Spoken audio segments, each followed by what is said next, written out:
Hi, everybody. Welcome back to our read aloud of A Long Walk to Water by Linda Sue Park. Today we're going to be reading chapters 10 and 11. Chapter 10, Southern Sudan, 2008. The men finished their meeting. They all stood and walked past Naya's house. Naya joined the crowd of children following them.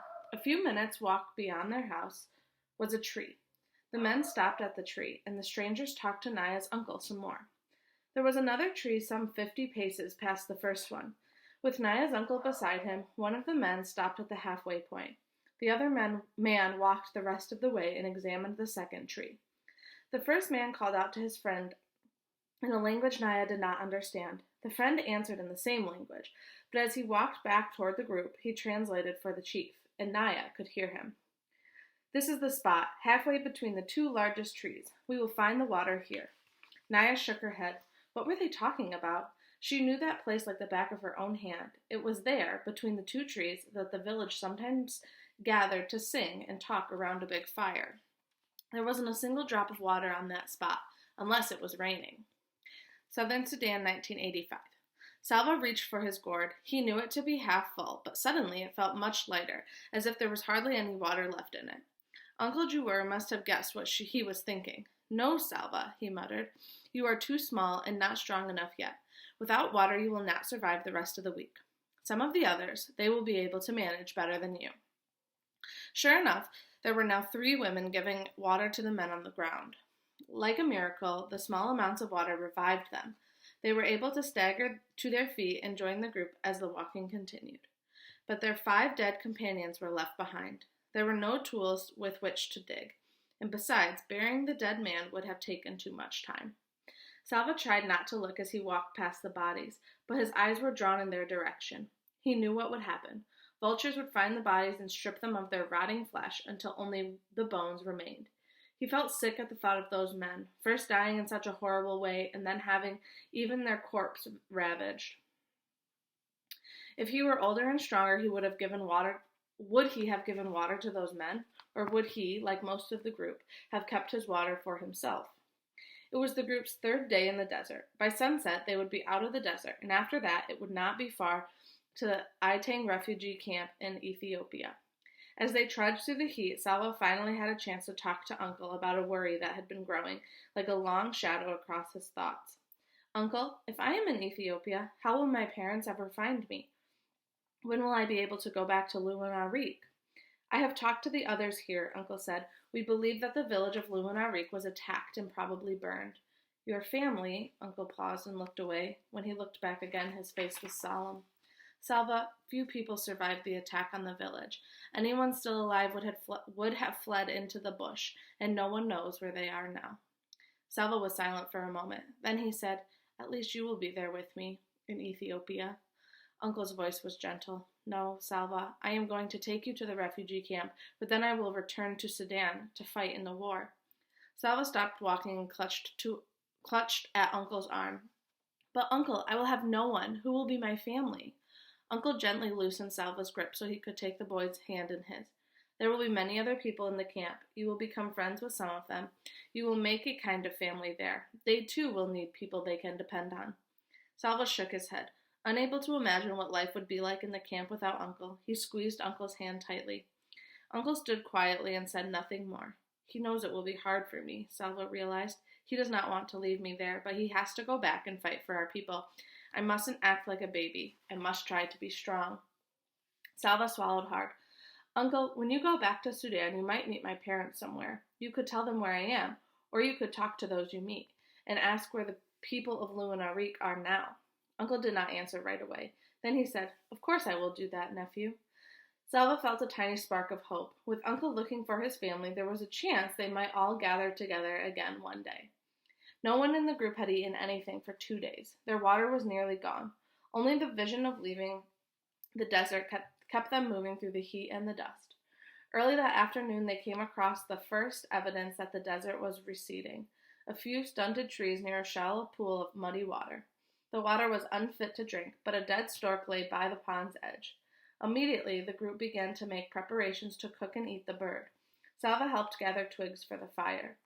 As the bird roasted, Salva could hardly keep his eyes off it. There would only be enough for a bite or two for each person, but he could hardly wait. Then he heard loud voices. Along with the rest of the group, he turned and saw 6 men coming toward them. As the men approached, he could see that they were armed with guns and machetes. The men began shouting, "Sit down! Hands on your heads! All of you! Now!" Everyone in the group sat down at once. Salva was afraid of the weapons, and he could see that the others were too. One of the men walked among the group and stopped in front of Uncle. Salva could tell by the ritual scarring on the man's face that he was from the newer tribe. "Are you friends with the rebels?" the man asked. "No," Uncle answered. "Where have you come from? Where are you going?" "We came from the west side of the Nile," Uncle said. "We are going to Itang, to the refugee camp."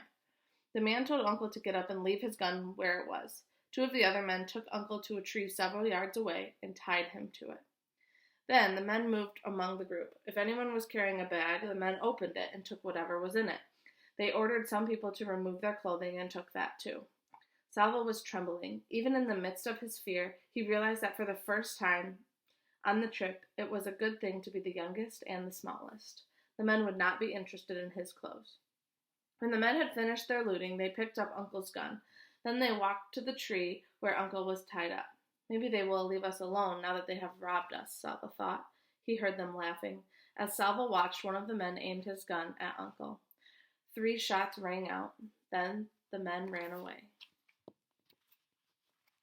Chapter 11, Southern Sudan, 2008. After the 2 men left the village, the task of clearing more of the land between the trees began. It was very hard work. The smaller trees and bushes had to be burned or uprooted. The long grass had to be sinked and hoed under. It was dangerous work, too, as poisonous snakes and scorpions hid in the grass. Naya was still making the 2 daily trips to the pond.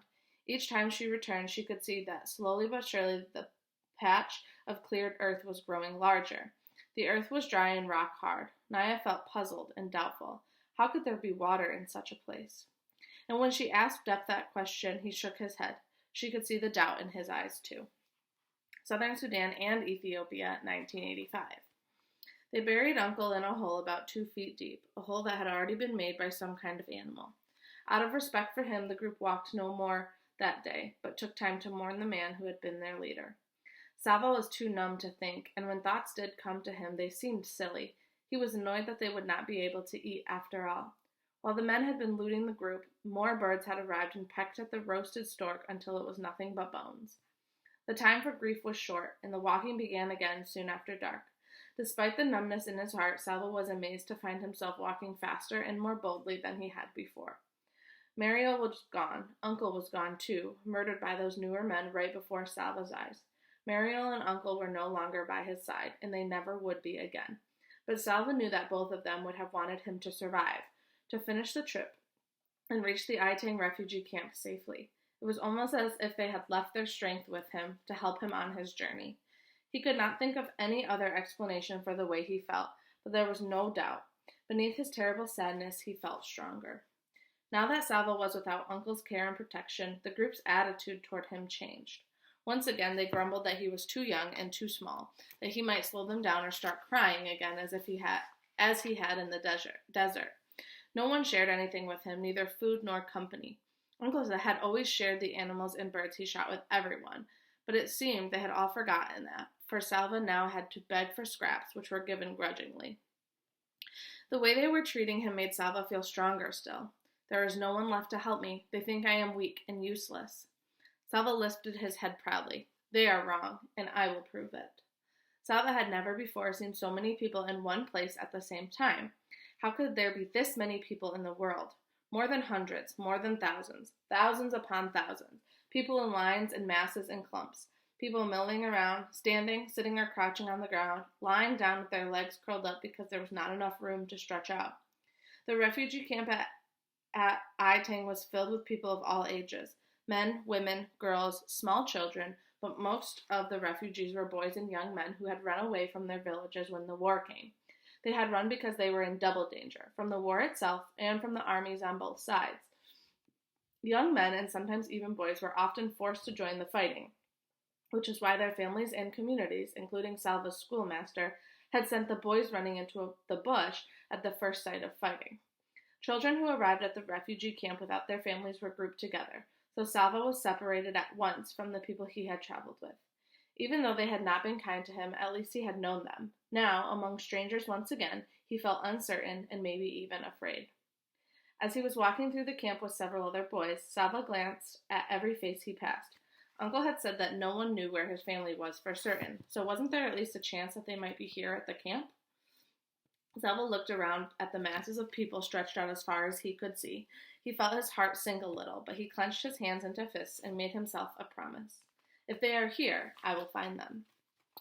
After so many weeks of walking, Salva found it strange to be staying in one place. During that long, terrible trek, finding a safe place to stop and stay for a while had been desperately important. But now that he was at the camp, he felt restless, almost as if he should begin walking again. The camp was safe from the war. There were no men with guns or machetes, no planes with bombs overhead. On the evening of his very first day, Salva was given a bowl of boiled maize to eat, and another one the next morning. Already, things were better here than they had been during the journey. During the afternoon on the second day, Salva picked his way slowly through the crowds.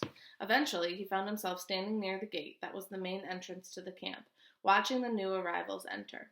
It did not seem as if the camp could possibly hold any more, but still they kept coming, long lines of people, some emaciated, some hurt or sick, all exhausted. As Salva scanned their faces, a flash of orange caught his eye. Orange, an orange headscarf. He began pushing and stumbling past people. Someone spoke to him angrily, but he did not stop to excuse himself. He could still see the vivid spot of orange. Yes, it was a headscarf. The woman's back was to him, but she was tall, like his mother. He had to catch up. There were too many people in his way. A half sob broke free from Salva's lips. He mustn't lose track of her. All right, that's the end of chapter 11. So next time we will pick up at chapter 12 and see if that is indeed his mother or not.